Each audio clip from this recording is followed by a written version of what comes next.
How you feeling? Good. You know, it was we won, so that was huge. We came in here, off San Diego, and we wanted to kind of replicate that. It wasn't quite exactly the same as San Diego, but the boys are feeling pretty good, and to start 2-0. Is this your house? This is our house. This is all of Rochester together. This is our house. You? Well, I mean, can you just walk us through the fight? When did you know at least you wanted to drop the mitts, and just walk us through it real quick? You never plan for it. Kind of just happens, especially being a goalie. It's kind of just, I think, seeing, my teammates, get pushed around and giving it back, and those guys go to bat for me any day of the week. And it's some people might not like it, and maybe it's not our job to do that, but. I think once we looked at each other and I think as Knighthawks we're like 30 strong all the way from our team, trainers, coaches, owners, staff, we're in this together. So that kind of just happened, but as a group. Yeah, back to back, obviously great starts in goal. Where's your confidence level at the start of the season right now? I'd say it's feeling good, but.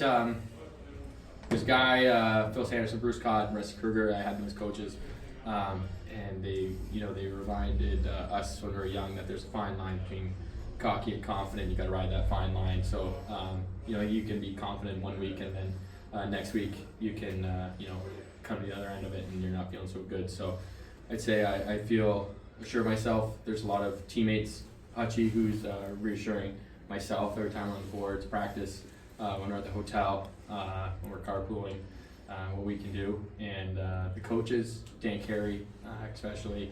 Dan Carey's been instilling confidence in myself, keeping me through the years. When I've been here for maybe 5 or 6 years, there's a lot of teams that fold up shop, and one injury you get through it, 2 injuries, it's not good, but I've had my fair share. So. Dan Carey, a lot of the Knighthawks groups, the community of Rochester having faith in me and believing me all the way through it. So all those things kind of compound in the confidence and the security of myself, and just pushing each other. Hutchie and I push each other all the time at practice. It's a job that we're both playing, and there's only time for one guy to be playing, and selflessly, he pushes me to be the best man, best goaltender I can be. So throughout confidence in my teammates, I get in there at half. Good job, Ralph. Keep going, Ralph. I can hear them, and when they say that, there's a belief that they have in me, and I want to make sure that I never let them down, and that they're believing in me is the right thing to do, and I'll give them everything I have. You talked about the injuries over the last couple of seasons. Certainly these first 2 games, we've seen a much more athletic game out of you, which is what your game is what you're excelling. Could you just talk about how your confidence level is right now? Because we're seeing the Rylan Hartley of old pre-injury in these last 2 games. Yeah, so to that, I've always been that way. Had some bumps in the road, and those have actually been lessons, and those have been as tough as they are. You learn something every time from something, mentally, physically. The people that are close to you, you find out who really cares about you and who's there for you, and when things are on the lows, who's reminding you. So the play of it, I feel good.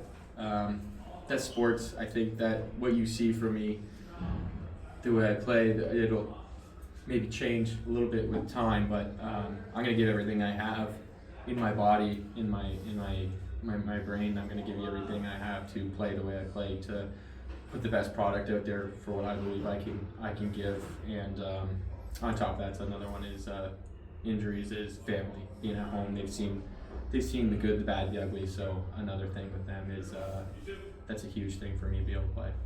And one of the things that we've seen too in these first 2 games, certainly, is the defense in front of you has been a lot more aggressive. What have you seen from your defense through these first 2 games? Our defense is lights out. From if you go and you watch where people are shooting from, and like how hard guys are having to battle to get through the middle, how hard guys are on the other team having to battle for a loose ball, or banging bodies and all those things. I know from present past, the better the defense is, they actually get discredited, and what's going to happen and what does happen is it's kind of put on the goaltenders.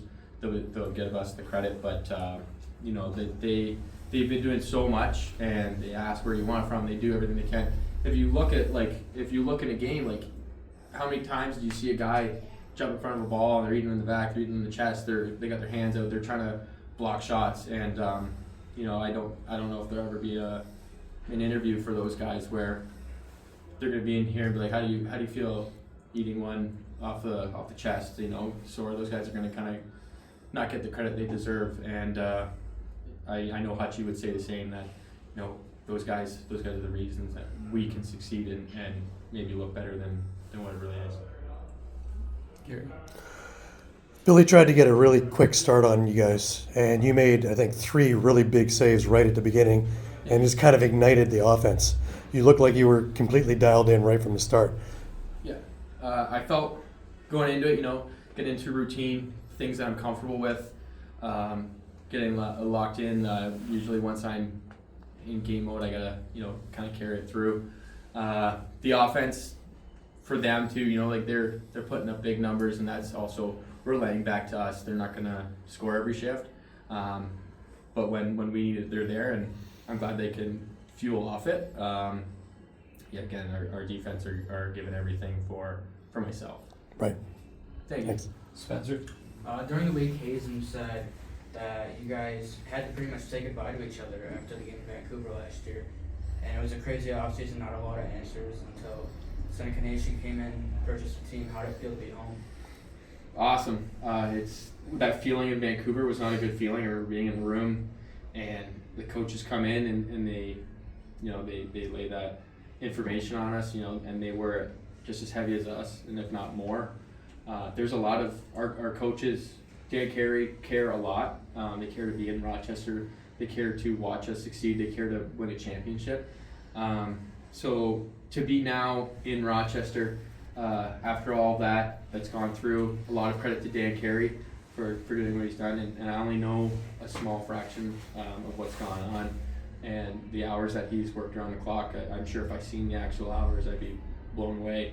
And very thankful that Seneca Nation bought our team. We had a dinner at a hotel, and for the first time in Rochester franchise I've seen the owners, and they come in and they sat at the tables, they talked to us, they reassured us. The feeling that I felt after their speech was gave me goosebumps.